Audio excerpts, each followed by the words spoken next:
Just ಬೆಂಗಳೂರಿಗೆ ಸ್ವಾಗತ. ನಾನು ಚೈತ್ರ ಅಂಚನ್. ಪ್ರಧಾನಿ ಮೋದಿ ಇಂದು ಬೆಂಗಳೂರಿಗೆ ಎಂಟ್ರಿ ಕೊಟ್ಟಿದ್ರು. ಬೆಳಗ್ಗೆ ವಿಮಾನದಲ್ಲಿ ಆಗಮಿಸಿದ ಪ್ರಧಾನಿ ಎರಡೂ ಕಾರ್ಯಕ್ರಮಗಳಲ್ಲಿ ಭಾಗಿಯಾಗಿ ವಾಪಸ್ಸಾಗಿದ್ದಾರೆ. ವಿಷಯ ಅಂದ್ರೆ ಮೋದಿ ಸಾಗುವ ಮಾರ್ಗದಲ್ಲೇ ಜಿಲೆಟಿನ್ ಕಡ್ಡಿ ಪತ್ತೆಯಾಗಿತ್ತು. ಇದು ದೊಡ್ಡ ಆತಂಕಕ್ಕೆ ಕಾರಣವಾಗಿದ್ರೆ ಮತ್ತೊಂದು ಕಡೆ ಬಾಂಬ್ ಬೆದರಿಕೆ ಹಾಕಿದವನು ಲಾಕ್ ಆಗಿದ್ದಾನೆ.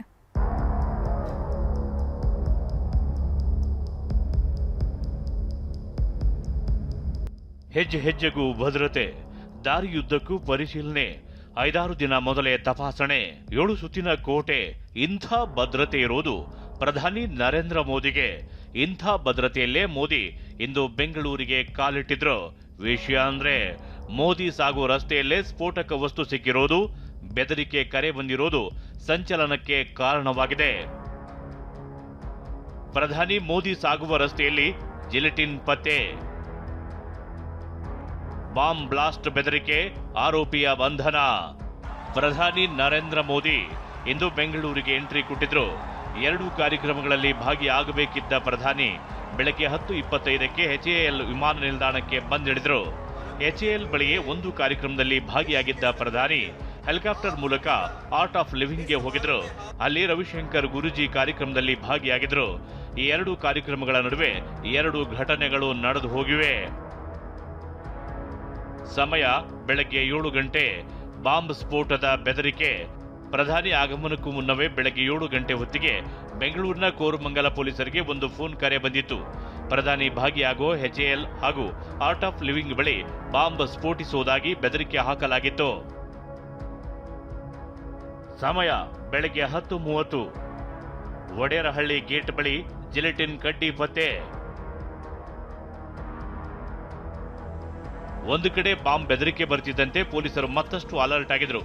ಪ್ರಧಾನಿ ಸಾಗುವ ದಾರಿಯಲ್ಲಿ ಭದ್ರತೆಗೆ ನಿಯೋಜನೆಗೊಂಡಿದ್ದ ಜಗದೀಶ್ ಎಂಬ ಪೊಲೀಸ್ ಕಾನ್ಸ್ಟೇಬಲ್ಗೆ ಕನಕಪುರ ರಸ್ತೆಯ ಒಡೆಯರಹಳ್ಳಿ ಗೇಟ್ ಬಳಿ ರಸ್ತೆಯಿಂದ ಸುಮಾರು 30 ಮೀಟರ್ ದೂರದಲ್ಲಿ ಅನುಮಾನಾಸ್ಪದ ಕವರ್ ಕಂಡಿದೆ.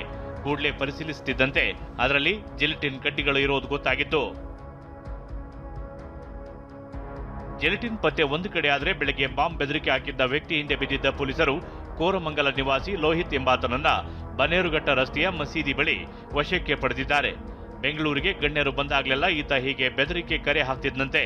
ಈತನೇ ಒಡೆಯರಹಳ್ಳಿ ಗೇಟ್ ಬಳಿ ಜಿಲೆಟಿನ್ ಇಟ್ಟಿದ್ದಾನೆ ಅನ್ನೋದಕ್ಕೆ ಯಾವುದೇ ಸಾಕ್ಷಿ ಸಿಕ್ಕಿಲ್ಲ ಅಂತ ಬೆಂಗಳೂರು ಆಗ್ನೇಯ ವಿಭಾಗ ಡಿಸಿಪಿ ಮೊಹಮ್ಮದ್ ಸುಜಿತಾ ಮಾಹಿತಿ ನೀಡಿದ್ದಾರೆ. ಅದು ನೋಡಿ, ನಮ್ಮ ಪೊಲೀಸರು ತುಂಬ ಒಳ್ಳೆ ಕೆಲಸ ಮಾಡಿದ್ದಾರೆ. ನಮ್ಮ ಆ್ಯಂಟಿ ಸಬೋಟೇಜ್ ಚೆಕ್ ಟೀಮ್ ಅಂತ ಇರುತ್ತೆ, ಅವರು ಮತ್ತು ನಮ್ಮ ಪೊಲೀಸ್ ಕಾನ್ಸ್ಟೇಬಲ್ ಇರ್ತಕ್ಕಂಥ ಅಲ್ಲಿ ಬಂದೋಬಸ್ತ್ ಇರ್ತಕ್ಕಂಥ ಪೊಲೀಸ್ ಕಾನ್ಸ್ಟೇಬಲು ಬಹಳ ಒಳ್ಳೆ ಕೆಲಸ ಮಾಡಿದ್ದಾರೆ. ಅದನ್ನು ಅವರು ಹುಡುಕಿರೋದು, ಪ್ಲಸ್ ನಮ್ಮ AS ಚೆಕ್ ಟೀಮ್ ಅವರು ಕೂಡ ಅದನ್ನು ಡಿಟೆಕ್ಟ್ ಮಾಡಿರೋದು. ಈಗ 2 ಜಿಲೆಟಿನ್ ಸ್ಟಿಕ್ ಸಿಕ್ಕಿದೆ. ಜಿಲೆಟಿನ್ ಕಡ್ಡೆ ಪತ್ತೆ ತನಿಖೆಗಾಗಿ ವಿಶೇಷ ತಂಡ ರಚನೆ. ಪ್ರಧಾನಿ ಮೋದಿ ಸಂಚರಿಸುವ ರಸ್ತೆಯ ಬಳಿ ಜಿಲೆಟಿನ್ ಕಡ್ಡಿ ಪತ್ತೆ ಪ್ರಕರಣವನ್ನ ಗಂಭೀರವಾಗಿ ಪರಿಗಣಿಸಿರುವ ಪೊಲೀಸರು ತನಿಖೆಗಾಗಿ 4 ಇನ್ಸ್ಪೆಕ್ಟರ್ ಸೇರಿದಂತೆ ಒಟ್ಟು 50 ಸಿಬ್ಬಂದಿಯ ವಿಶೇಷ ತಂಡ ರಚಿಸಿದ್ದಾರೆ. ಕಗ್ಗಲಿಪುರ ಪೊಲೀಸ್ ಠಾಣೆಯಲ್ಲಿ ಎಕ್ಸ್ಪ್ಲೋಸಿವ್ ಆಕ್ಟ್ 1884 ಅಡಿಯಲ್ಲಿ ಕೇಸ್ ಕೂಡ ದಾಖಲು ಮಾಡಿದ್ದಾರೆ. ಇದು ಏನು ಮಾಡಿದ್ದಾರೆ ಅಥವಾ ಏನು ಎಸ್ತಿದ್ದಾರೆ ಅವೆಲ್ಲ ಅದ್ರ ಬಗ್ಗೆ ಕೂಲಂಕುಷವಾಗಿ ನಾವು ತನಿಖೆ ಮಾಡಬೇಕು. ಏನು ಇನ್ವೆಸ್ಟಿಗೇಷನ್ ಮಾಡಿದ ನಂತರದಲ್ಲಿ ಅದಕ್ಕೂ ಇದಕ್ಕೂ ಏನಾದರೂ ಲಿಂಕ್ ಇದೆಯಾ ಅಂತ ಕಂಡು ಬಂದಲ್ಲಿ ಅದನ್ನು ಫರ್ದರ್ ಇನ್ವೆಸ್ಟಿಗೇಟ್ ಮಾಡ್ತೀವಿ. ಅಂಥದ್ದು ಯಾವುದು ನಮಗೆ ಬಂದಿಲ್ಲ, ಅದು ಬೆಂಗಳೂರವರಿಗೆ ಬಂದಂಥ ಮಾಹಿತಿ.